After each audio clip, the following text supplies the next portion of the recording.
అందరికీ నమస్తే. ఈ మధ్య ప్రభుత్వంలో సలహాదారులుగా చేరుతున్న వాళ్ళు వార్తల్లో వ్యక్తులు అవుతున్నారు.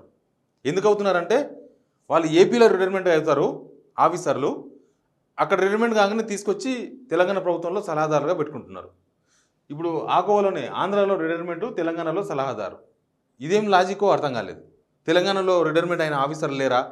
తెలంగాణ గురించి, తెలంగాణ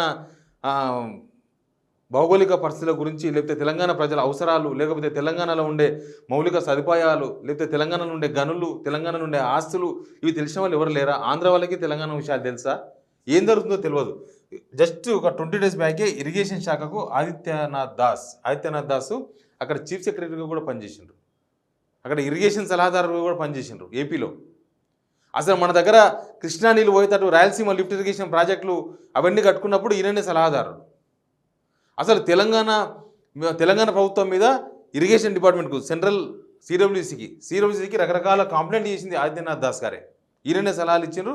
ఈయన సిఎస్గా ఉన్నప్పుడు చాలా కంప్లైంట్ చేసిండ్రు. తెలంగాణకు నీళ్లు రాకుండా, తెలంగాణకు అన్యాయం జరిగే విధంగా. సేమ్ టైం ఈయన సలహాదారంగా ఉండి కూడా మళ్ళీ అక్కడ ప్రభుత్వంతో లేఖలు రాపించిండు. సిడబ్ల్యూసీకి లేఖలు రాపించి మన ప్రాజెక్టుల మీద, మన కాళేశ్వరం ప్రాజెక్టు మీద, మన ప్రాజెక్టు పాలమూరు రంగారెడ్డి ప్రాజెక్టు మీద 1,00,000 కేసులు పడ్డాయి. పాలమూరు రంగారెడ్డి మీద చాలా చాలా కంప్లైంట్లు ఇచ్చింది ఎవరంటే ఆదిత్యనాథ్ దాస్ ఆధ్వర్యంలో ప్రభుత్వం. చీఫ్ సెక్రటరీగా ఉన్నప్పుడు ఆయన్నే ఫిర్యాదు చేసిండు. సలహాదారంగా ఉండి సిఎస్తో ఫిర్యాదు చేయించిండు. ఆయన తీసుకొచ్చి ఇరిగేషన్ సలహాదారంగా పెట్టుకున్నారు. ఇక్కడ అసలు తెలంగాణలో లేరా ఇరిగేషన్ ఎక్స్పర్ట్స్? లేరా? తెలంగాణలో నదులేంది, జలమేంది, ఎక్కడ ఎట్లాంటి సిచ్యువేషన్ ఉంది తెలిసిన ఎవరు తెలంగాణలో లేరు. రిటైర్మెంట్ లేరా? ఆఫీసర్స్ లేరా?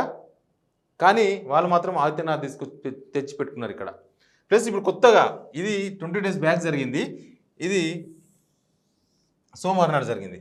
ప్రాజెక్ట్స్ అండ్ కన్స్ట్రక్షన్ శ్రీనివాసరాజు గారు సలహాదారు. శ్రీనివాసరాజు గారు ఎవరు? టీటీడీ ఈవోగా పనిచేసినారు. ఆయన ఏపీ క్యాడర్. ఏపీలోనే పనిచేసిన మొన్నటిదాకా. తర్వాత తెలంగాణకు డిప్యుటేషన్ కూడా కాదు, అదేదో రిక్వెస్ట్ పెట్టుకొని వచ్చి తెలంగాణలో కొంత పనిచేసినారు 1 సంవత్సరం. మళ్ళీ ఏపీకి వెళ్ళిపోయినారు. మొన్ననే ఏపీకి వెళ్ళిపోయి వీఆర్ఎస్ తీసుకున్నారు. చిత్తూరు జిల్లా పుత్తూరు అయిన ఊరు. శ్రీనివాసరాజు గారు ఆంధ్ర ఆఫీసర్. రాష్ట్ర విభజన జరిగిన తర్వాత అటే పోయినారు. ఇప్పుడు తీసుకొచ్చి ప్రాజెక్ట్స్ అండ్ కన్స్ట్రక్షన్స్ అంటే దానికి సలహాదారు అంట. తెలంగాణలో అభివృద్ధికి ఆంధ్ర ఆఫీసర్ల సలహాలు ఎందుకు అవసరం పడుతుందో అర్థమైతలేదు. వీళ్ళని ఎవరు రికమెండ్ చేస్తున్నారు? అసలు ఆంధ్ర ఆఫీసర్లు ఇక్కడ వచ్చి సలహాదారులుగా ఎట్లా మారుతున్నారు? వీళ్ళకి జీతాలు కూడా మంచిగా లక్షల జీతాలు ఉంటాయి.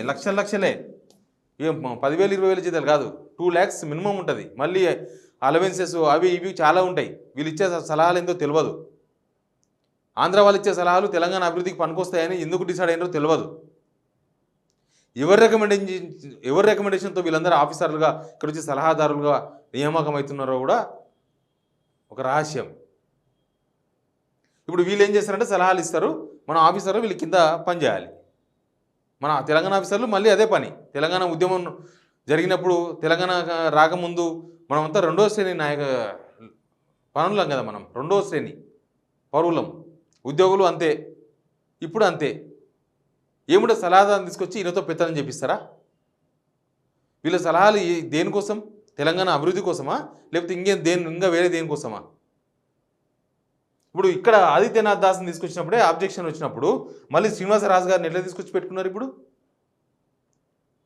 తెలంగాణ జనం డబ్బులు వీళ్ళకు, ఆంధ్ర ఆఫీసర్లకు మొన్నటిదాకా లక్షలు సంపాదించిన వాళ్ళ ఆఫీసర్లు వాళ్ళకి మళ్ళీ ఇప్పుడు ఇంకా రిటైర్మెంట్ అయిపోయిన తర్వాత కూడా తెలంగాణ జనం ట్యాక్సులు కడితే అవన్నీ వీళ్ళకి శాలరీ రూపంలో ఇవ్వాలనా?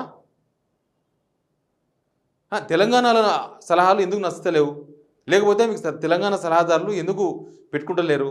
లేకపోతే తెలంగాణ సలహాలు పనికిరావని అనుకుంటున్నారా? తెలంగాణ వాళ్ళు చెప్పేటివి, లేదా తెలంగాణ వల్ల నమ్ముతలేరా? ఇవి బయట కూడా చెప్పాల్సిన అవసరం ఉంది ఇట్లాంటి విషయాలను. అసలు ఎవరి రికమెండేషన్తో, ఎవరి కోసము, ఏమి ఆశించి వీళ్ళని పెట్టుకుంటున్నారు? ఆంధ్ర ఆఫీసర్లను తీసుకొచ్చి ఇక్కడ పెట్టుకుంటున్నారు.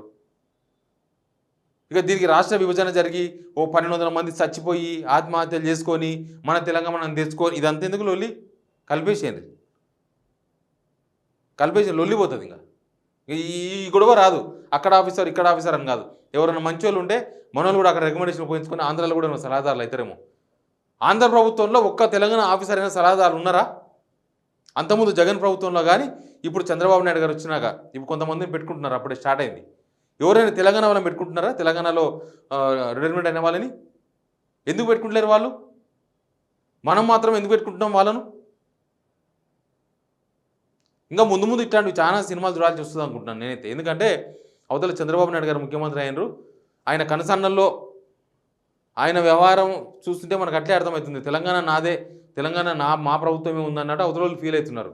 కాబట్టి ఇంకా ఎవరెవరు ఎంతమంది ఆఫీసర్లు వస్తారో, ఎంతెంతమందికి ఎన్ని లక్షల జీతాలు ఇస్తారో, మన తెలంగాణలో ఇంకేమేం చేస్తారో చూద్దాం. Please subscribe signal TV.